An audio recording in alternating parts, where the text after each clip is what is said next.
Hello, ladies and gentlemen. My name is Dr. Lawrence Hill. I've taught basic economic theory as a full professor and chair of the economics department at Lewis University, a LaSallian University, for over a half century. Additionally, I had a dual appointment at Argonne National Energy Laboratory, which is a University of Chicago contract for 42 years, now retired. I was an economist. I managed the economics and social science section there. And for the last 25 years before my retirement, I worked at the highest levels of the lab for the associate director of for energy and environment on his staff. If you'd like to follow along the version here in the book, you can obtain that book at www.modernlectures. It's about $85 and certainly cheaper than most.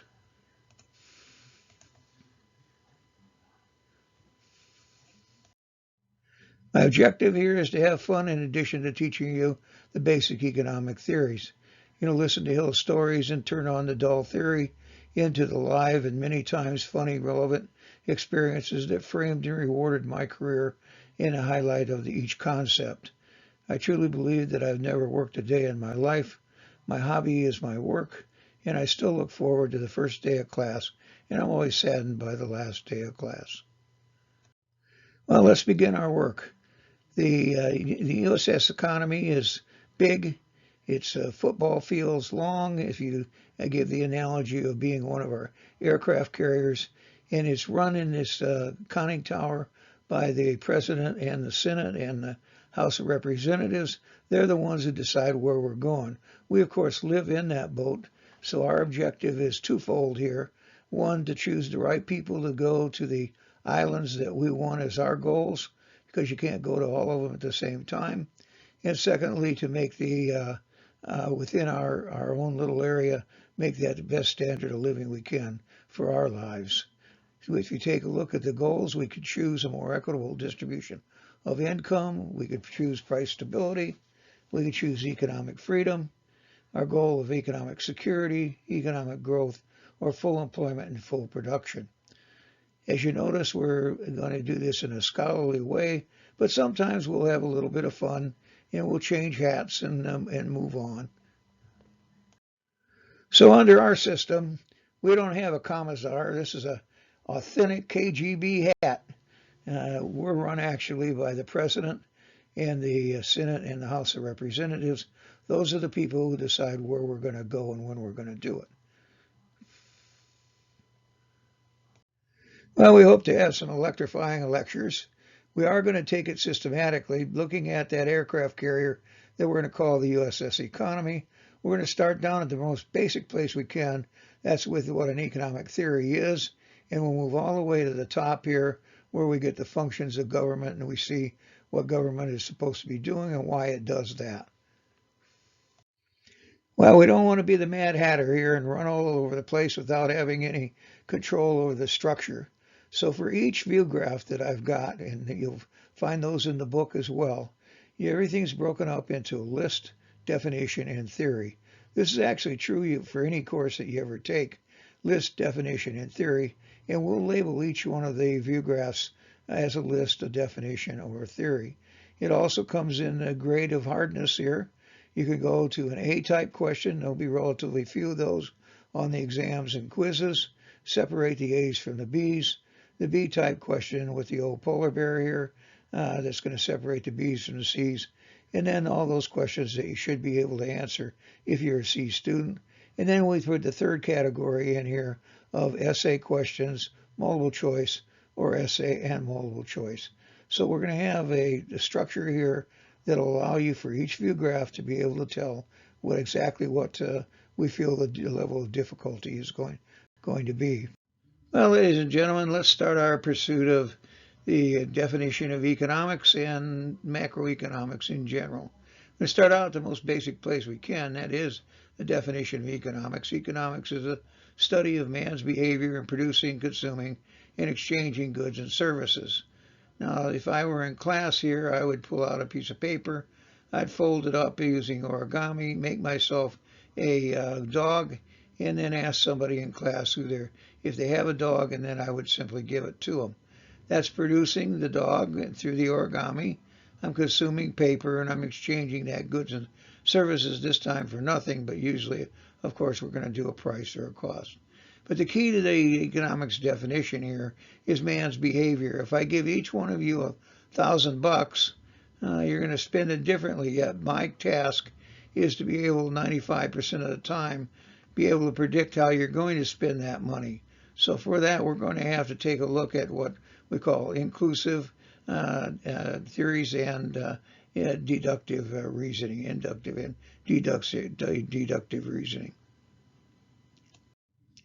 Now, inductive reasoning is the concept of reasoning from the facts to the theory. So here we're going to go from the particular to the general. We're looking at the facts, we're arranging them systematically, and then we're analyzing them to see what the underlying principle is. Now, that's totally different than the deductive reasoning, which where we're going to start out with a hypothesis through deduction.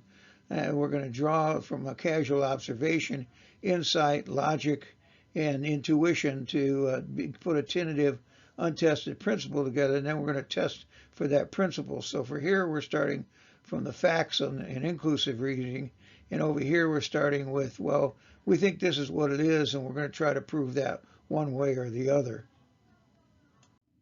Well, how do we know this works, the inductive and deductive reasoning?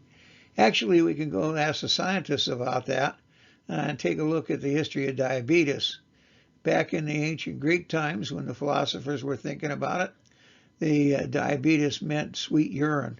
What happened? A person comes with symptoms to the alchemist, and the alchemist says, taste their urine, it was sweet, said you're going to die in 6 months. And that's the way it was for centuries. What we later learned was that insulin was a key protein in opening up blood cells and opening up the cells of kidneys and brains and so on. If you know a diabetic, when they get what they call shaky, that's because the last of the blood cells feeds the brain.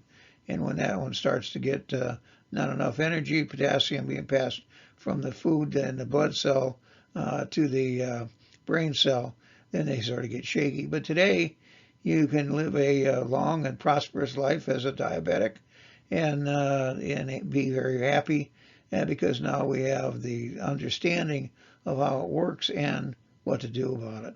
If we take a look at that history, Hooke refined the microscope and discovered the cell, naming that after a cell the monks lived in. And then Banning comes along in the 1920s, and he determines that the pancreas is where the insulin is formed.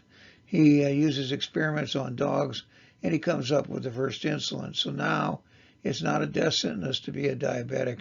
Now you can have a long-term life. And all of it because of the hypothesis that Banning had, the deductive reasoning.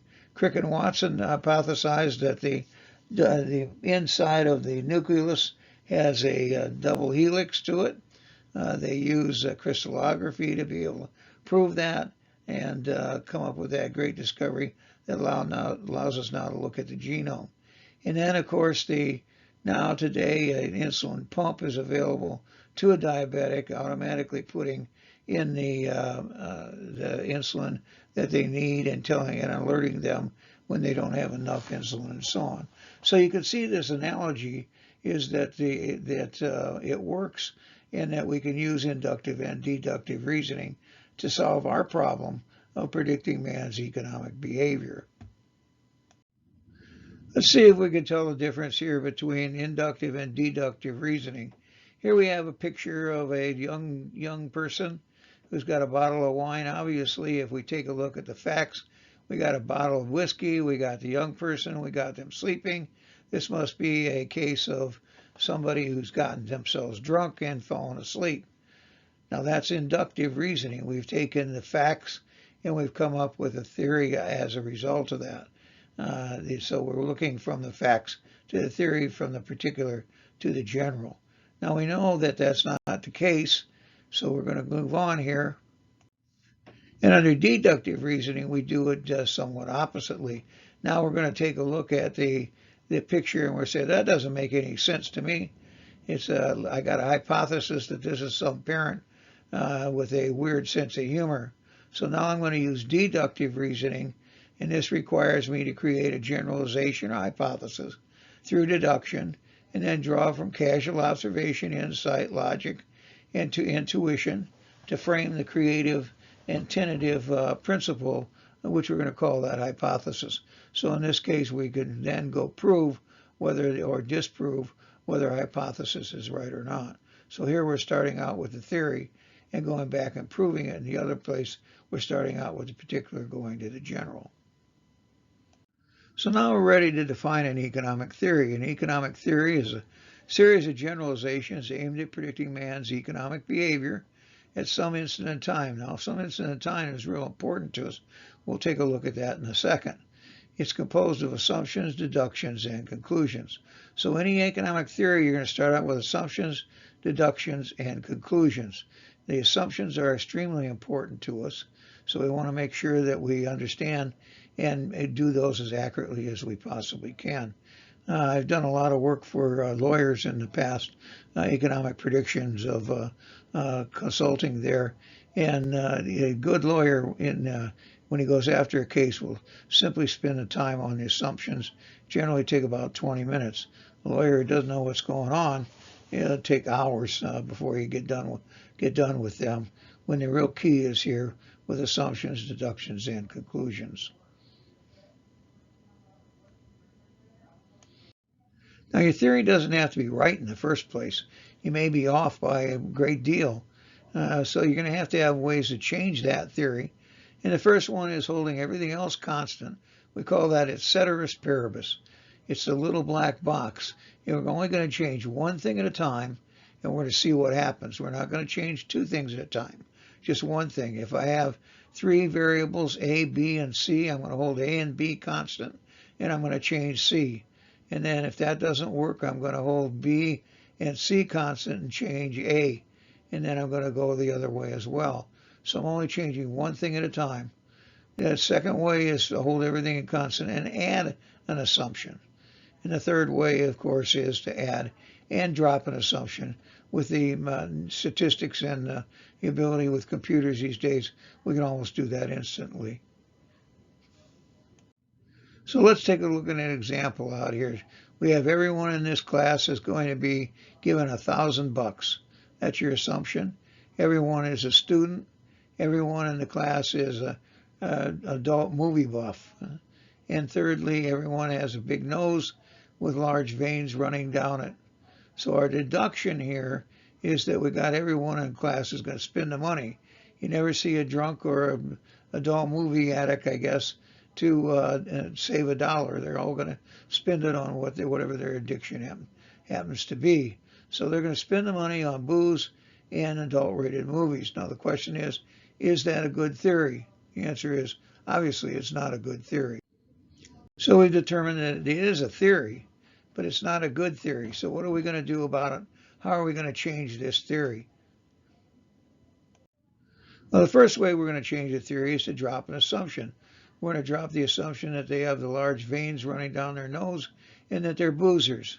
So now they're still going to spend the money, but they're going to spend the money on adult movies. And again, we've got a theory, but not a very good one. It's getting a little closer, though. So we're going to have to move on and try to change it again. Now, it's extremely important to note that we are again using et ceteris paribus. We're only going to change one thing at a time, see what happens. We're going to change the hypothesis if we have to, change another thing and see what happens until we get a theory where 95% of the time we can predict the correct result.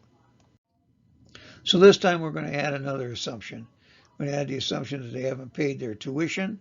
So now the deduction is that they're going to spend the money, but now they're going to spend the money either on adult movies or tuition. So we're moving much closer to where we want to go in terms of being able to prove this and go out and test it 95% of the time. And now we're going to drop and add an assumption. So we're going to drop the movie buff thing. We're going to add in the fact that they haven't paid for their books yet. So now they're going to spend their money, and they're going to spend their money on books and tuition. So now you have a theory that you can prove. You go out and query 100 people, and 95% of the time, that's what they're going to tell you they're going to do.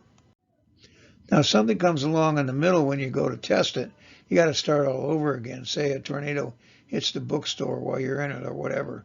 By changing the assumptions, then we're going to have to test that theory again and go over everything.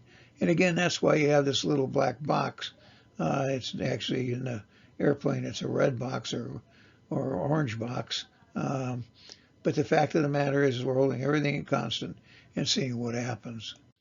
I'm always asked around midterm, Dr. Hill, are you going to give us a study guide? And the answer is, yeah, you start your study guide right on the first day of class.